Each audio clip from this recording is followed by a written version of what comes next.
Local health officials warn residents to remain vigilant about observing social distancing and stay-at-home orders to avoid overtaxing local healthcare systems. You're watching the Local News Network, brought to you by PJ's Gourmet Market in Durango and Choice Builders Ace Hardware in Cortez. I'm Wendy Graham-Settle. The Colorado Department of Public Health and Environment earlier this month predicted that the number of COVID-19 patients could exceed the state's hospital capacity by the end of April, depending upon how diligent residents are about social distancing and staying at home.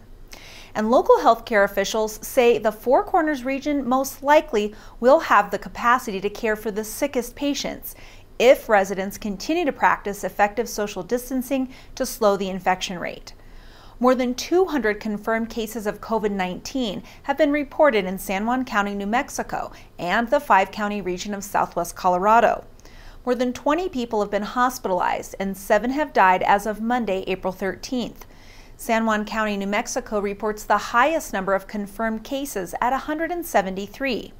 La Plata County is next with 44 cases, including 3 hospitalizations. Montezuma County reports 12 with 3 hospitalizations and 2 deaths, and Archuleta County reports 6 cases. San Juan and Dolores counties in southwest Colorado have no confirmed cases. According to hospital website information, the region's 6 hospitals can provide about 380 beds for a total population of 223,000 people. The regular number of intensive care units is much smaller at about 2 dozen.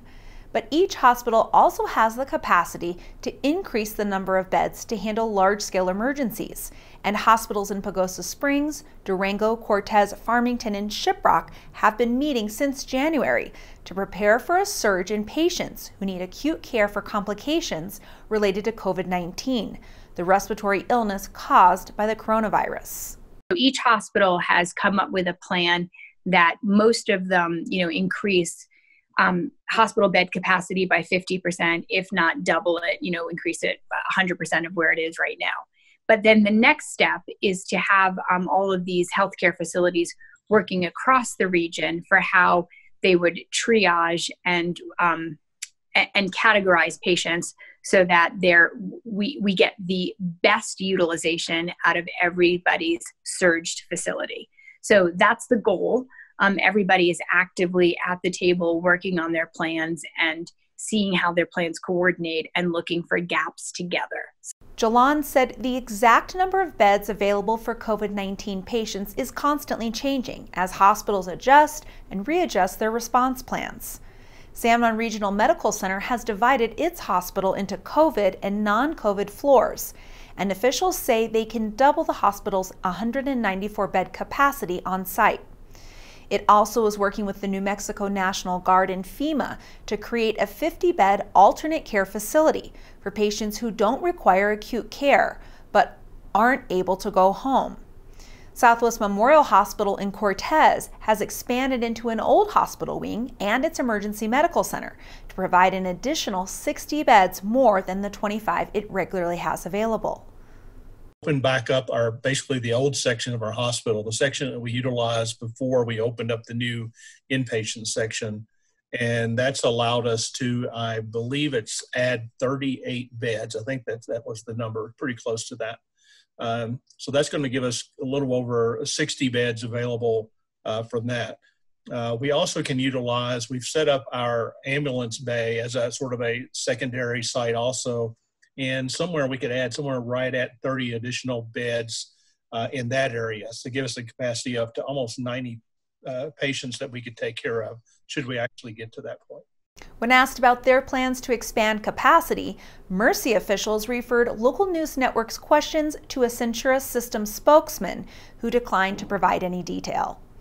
Ultimately, the capacity of the region's healthcare system to handle a surge in COVID-19 patients is dependent on each individual's compliance with social distancing, wearing masks to reduce the spread of the virus while on essential errands, and staying at home. The more each of us does our part, the safer we'll all be.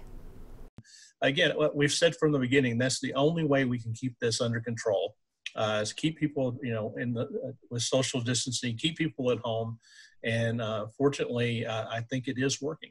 We're planning, and we're planning for worst case scenarios, then the models are probably, right, with some degree of probability, the models are saying we're not going to hit these worst case scenarios, but it's absolutely our jobs and our duty to prepare for crossing those thresholds. And also remind everybody, every single person who's, watching this or listening to this, that we, each one of us, every single individual in every community across the country is the only person that has the power to ensure that we don't cross those thresholds. For more information about COVID-19, visit sjbpublichealth.org for La Plata County or swhealth.org for Montezuma County. I'm Wendy Graham Settle. Thanks for watching this edition of the Local News Network.